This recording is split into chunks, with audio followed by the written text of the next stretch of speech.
Mas eu sempre vejo muita sobreposição entre as funções executivas. Ou seja, você não consegue pensar num núcleo de funções executivas sem envolver o outro. E para mim isso, de certa forma, representa muito a organização neuroanatômica. Pensa bem, nós temos comportamentos automáticos, coisas que nós fazemos sem pensar. E a maior parte do tempo a gente está funcionando com base nestes comportamentos. Mas nós também temos a capacidade de gerenciar esses comportamentos, controlar esses automatismos, fazer de maneira diferente ou gerar novos padrões naquelas situações em que eu não tenho um repertório de comportamento disponível. As funções executivas seriam a base da nossa capacidade de dirigir um comportamento, um objetivo. Seria a nossa capacidade de gerenciar o nosso comportamento, a nossa cognição, os nossos processos emocionais. Então, se a gente tem algum livre-arbítrio na nossa espécie, a gente relaciona isso a essas funções. Tem um pesquisador americano chamado Robert Sapolsky, que ele diz que o córtex pré-frontal, que é a sede das funções executivas, né, ele deu uma das melhores definições que eu já vi de córtex pré-frontal, que é a região do cérebro que faz o difícil quando é o certo a fazer. Exato, que te ajuda a frear todos os seus imediatismos, todos os seus automatismos e direcionar seu comportamento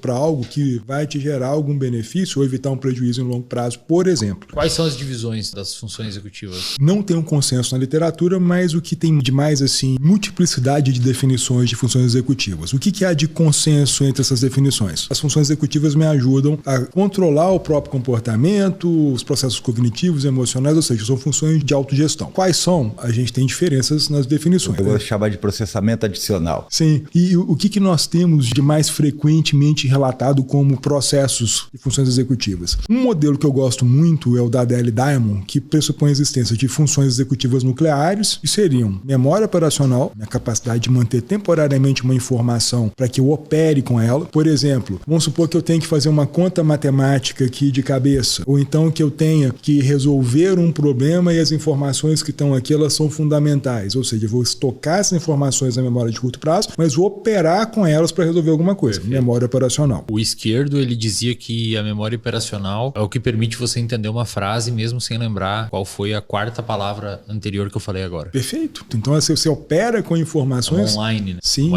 exatamente. Usando essas informações para operar.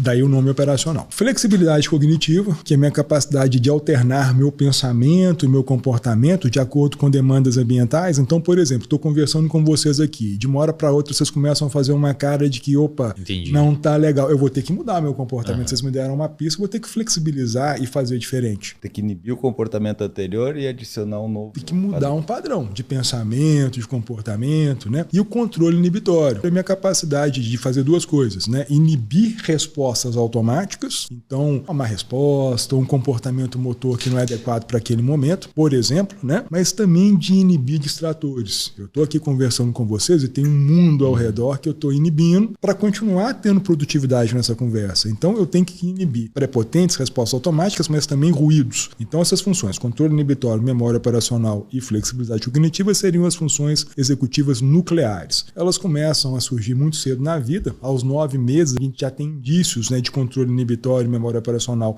disponíveis, muito rudimentares, mas já disponíveis. A gente vai ter aí um processo longo que vai depender da maturação desses circuitos frontoestriatais, por exemplo, ao longo aí de toda a infância e adolescência. E na medida em que a gente já tem as funções executivas nucleares disponíveis, logo em seguida, também muito no início da vida, surgem as complexas, que são planejamento, solução de problemas, a abstração, inteligência fluida, de acordo com o modelo da Diamond. Então nós temos as nucleares e as complexas, mas todas elas surgem muito cedo. A gente já tem essas funções disponíveis maturando ao longo da infância, mas elas atingem um suposto ápice na transição da adolescência para a idade adulta. A gente tem a maturação dos circuitos córtico-corticais. Sim, a gente vai ter aí o fim da melinização desses circuitos, a gente já vai ter aí mais maturidade. Elas vão ficar um tempo estáveis, né? E é natural que elas declinem gradualmente com o tempo. O que vai determinar esse declínio? Uma série de coisas. Doenças, predisposição. A estimulação também delas, né? Estilo de vida hoje em dia é uma das coisas que a gente vê como um recurso muito importante, inclusive para a manutenção da nossa sanidade cognitiva ao longo do tempo. Então, a gente tem uma literatura vasta, por exemplo, sobre atividade física. Muito interessante, muito bem documentada. A gente pode trabalhar preventivamente preventivamente para que a gente mantenha essas funções no máximo de tempo disponíveis com bastante qualidade e eficiência. A avaliação, ela consegue sedimentar essas funções executivas e avaliar individualmente cada uma delas? Sim, a gente tem recursos. Controle inibitório, flexibilidade. A gente tem recursos para fazer essas avaliações modulares, né, com processo específico, sim. E é interessante que a gente tem tanto testes quanto escalas, né? Escalas que as pessoas preenchem, pacientes, familiares, que me ajudam a entender não só o momento artificial ali da consulta, mas o que isso está representando no dia a dia dela. Outra coisa muito importante. Tem uma coisa que eu não sei se a gente avança um pouquinho, né? Porque diz respeito a esses construtos de funções executivas, esse modelo da Adele Diamond, modelo de IAC também, que me parece bastante interessante. Mas eu sempre vejo muita sobreposição entre as funções executivas. Ou seja, você não consegue pensar num núcleo de funções executivas sem envolver o outro. Mesmo se a gente pegar essas nucleares, né? Então você pensa memória operacional, comportamento inibitório, flexibilidade cognitiva, parece que elas são mutuamente dependentes também. E para mim isso, de certa forma, representa muito a organização neuroanatômica, não só do córtex pré-frontal, de uma certa forma, né? Mas de toda a organização do sistema nervoso central, né? Porque a gente vê uma organização disposta em redes sem estruturas, digamos assim, que são completamente especializadas ou dominantes, né? Que eu acho que esse é onde, às vezes, a gente vê esse ruído aí em relação aos construtos que procuram dar conta das funções executivas. Né? E dificilmente